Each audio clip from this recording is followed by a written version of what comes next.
He knew the world would not be the same. Few people laughed. Few people cried. Most people were silent. I remembered the line from the Hindu scripture, the Bhagavad Gita. Vishnu is trying to persuade the prince that he should do his duty, and to impress him takes on his multi-armed form and says, "Now I am become death, the destroyer of worlds." I suppose we all thought that one way or another. Hey everybody, and welcome to the first episode and the first part of the Supervillains Explored Superman Villains Marathon. And I'm going to be starting this list off strong with none other than the king of the planet Warworld, Mongul. And Mongul's a pretty big heavy hitter as far as Superman villains go, so let's not waste any time.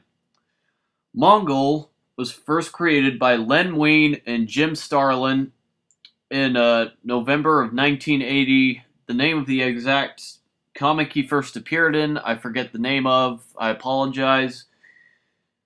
But all you need to know is that when Mongul first appeared, it was established that he had become the evil dictator of his own alien race, but eventually he was usurped by rebels who exiled him into outer space.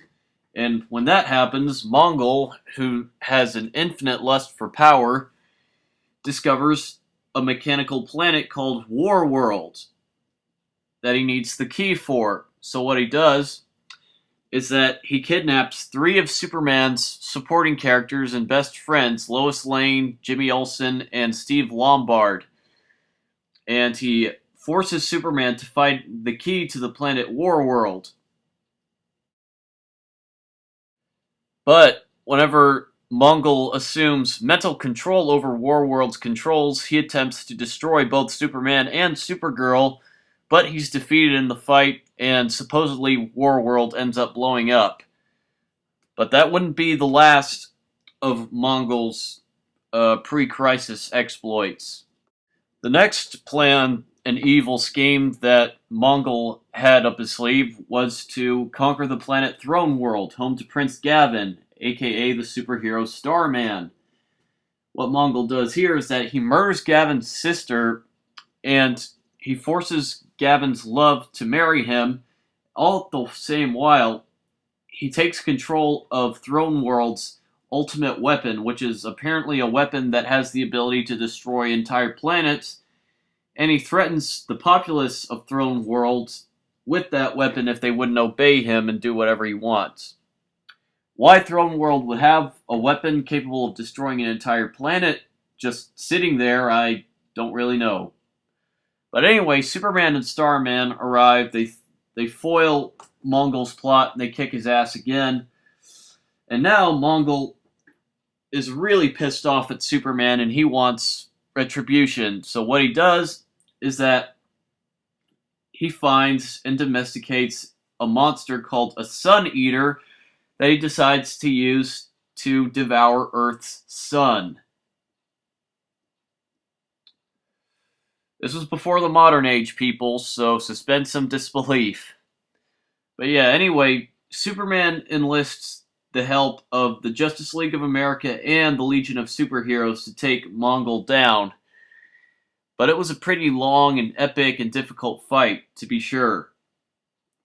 However, the one story that Mongul is known the most for, the one story that everybody who knows of Mongul, they know him for this one story, is the 1983, I believe, the 1983 comic book event called For the Man Who Has Everything. For those of you who are not aware of this story, here's what happens. It's Superman's birthday, and Batman, Robin, this is the Jason Todd Robin, and Wonder Woman all arrive at the Fortress of Solitude to give Superman a present for his birthday. When they get there, they find Superman, who is covered with this black, evil, living plant called the Black Mercy. That's when Mongul shows up and explains to them both what's happening. Wonder Woman fights Mongul only to be kicked, only to have her ass kicked really badly by Mongul. Mongul overpowers her pretty easily, but basically what this Black Mercy plant does is that it subjects its victim into a huge hallucination, and whatever you're hallucinating is the thing that you want the most. And in Superman's case, he's in a hallucination where he believes he's living back on Krypton, and he has a family. He has a beautiful wife and a son, and his father is a very wealthy and successful scientist. However, as Batman manages to extract the Black Mercy and he becomes more successful with removing it from Superman's body, the dream world that Superman's living in, is starting to fall apart a lot more. And at the very end, Superman witnesses that Krypton's about to blow up, and he sits there with his son Kal-El, who doesn't even know that he's in a dream, but Superman himself realizes this, and there's a very tear-jerking moment where Kal-El says goodbye to his own son before waking up, and then when that happens, Superman loses it. I mean, he loses it. He goes apeshit on Mongul. He beats the crap out of him.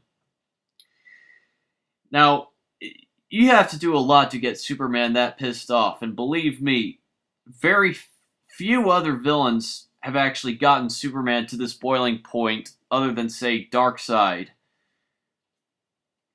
So yeah, Superman loses it, and he starts wailing on Mongul, and he just starts going, "How dare you mess with my head? How dare you do this to me?" And there's a very big, long scuffle, and eventually Superman, Batman, and Wonder Woman are able to place the Black Mercy plant onto Mongul, and he himself starts drifting away in a huge fantasy world of his own desires, where he is literally the tyrant ruler of his own world. Amazing story. If none of you have actually read it, I implore you to do so. But yeah, that's pretty much the Bronze Age pre-Crisis version of Mongul in a nutshell. The New Earth Modern Age version of Mongul shared very little difference to the original Bronze Age version of Mongul. The only difference being that when the New Earth version of Mongul was reintroduced into the comics, he was already the ruler of Warworld, whereas the previous version of Mongul actually had to earn his rulership of Warworld. But the way that Mongul is reintroduced is that during some time, I believe like maybe in the late 80s, Superman ends up leaving Earth to sort of explore the cosmos, to explore the galaxy. And while he's on this sort of big trek, he's captured by Mongul's forces, and he's forced into fighting in the gladiatorial games on the planet Warworld.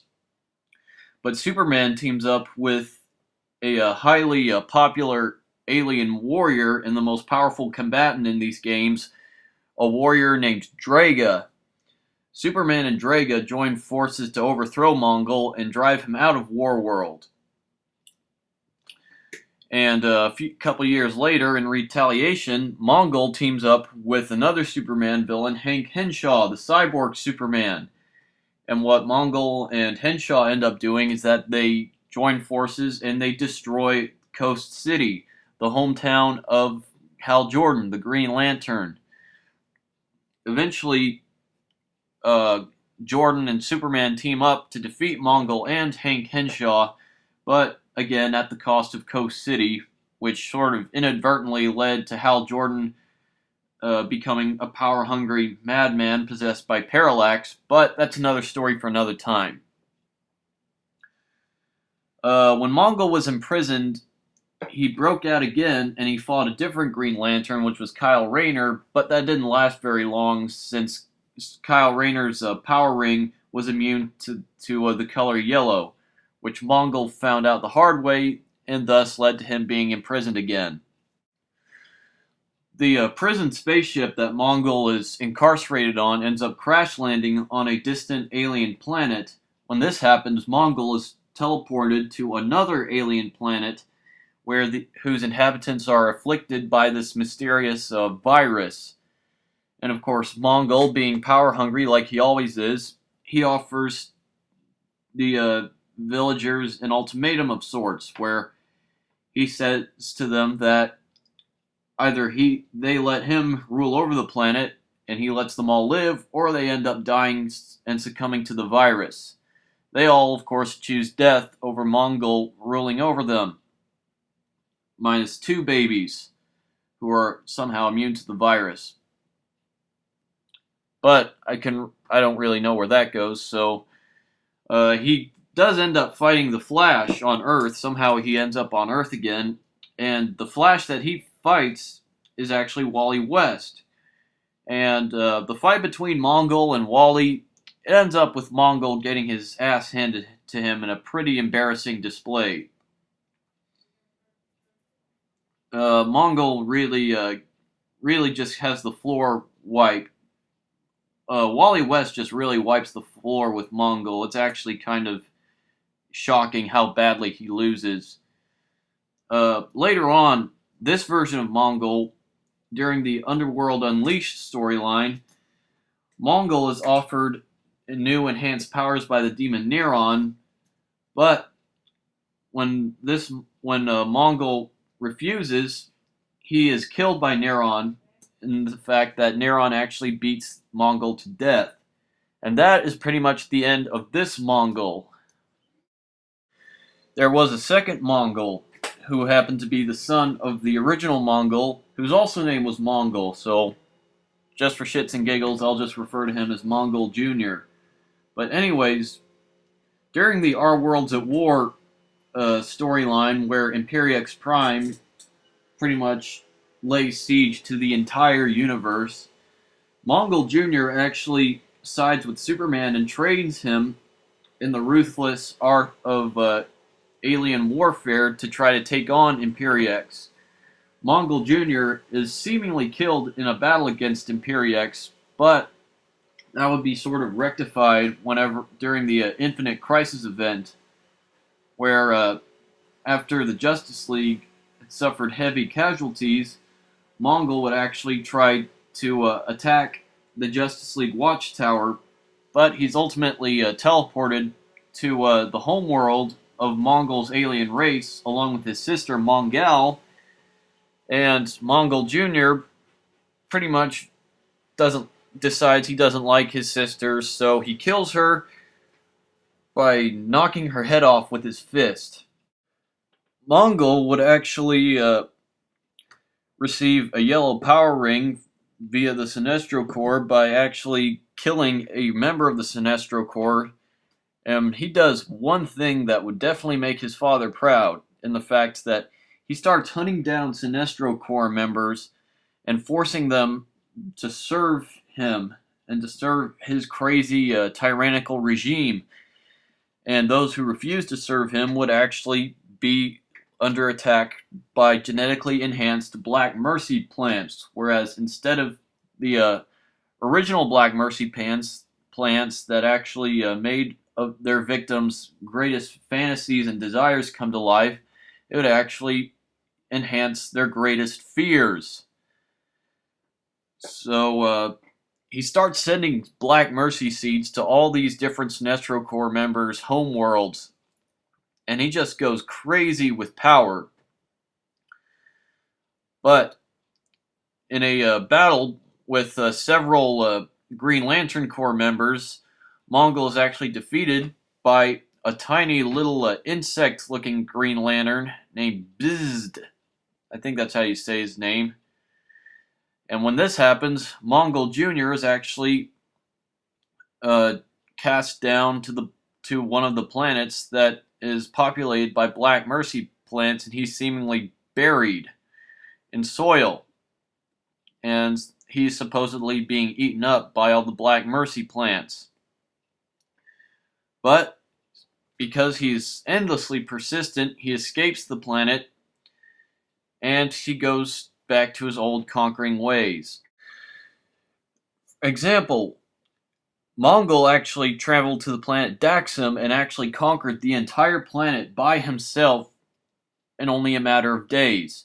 When this happens, he calls out all the rest of the Sinestro Corps and he claims leadership over the Sinestro Corps all by himself. When this happens, Arkillo, one of the top Sinestro Corps lieutenants, challenges Mongul to one-on-one combat without their rings. Mongul ends up beating Arkillo really badly, and then to add insult to injury, he rips out Arkillo's tongue as a reminder of just how hardcore and serious Mongul is. Mongul does not fuck around. However, later on there would be a bit of an altercation between Mongul Sinestro Corps and Sinestro's whole division on the moon of Daxam, but that's really all I wish to talk about regarding Mongul. Personal opinion on the character of Mongul. Mongul is simply one of the most ruthless and barbaric and savage supervillains ever to be conceived in the whole DC universe. Mongul has proven himself not to only be a worthy enemy of Superman, but an enemy of Green Lantern and any really other cosmic-based DC superhero out there. And the fact that he's been featured in various other media outlets other than live-action films really worries me, because I believe more people need to be exposed to Mongul, because he is simply an awesome character. He is one of my all-time favorite Superman villains, because I featured him on my own top 16 villains list. But yeah, Mongul is awesome. He's ruthless. He's savage. He doesn't give a shit. That does it for the first installment of my Superman villain marathon, so stay tuned for more. I have a lot more characters that I'll be talking about. Later, everybody.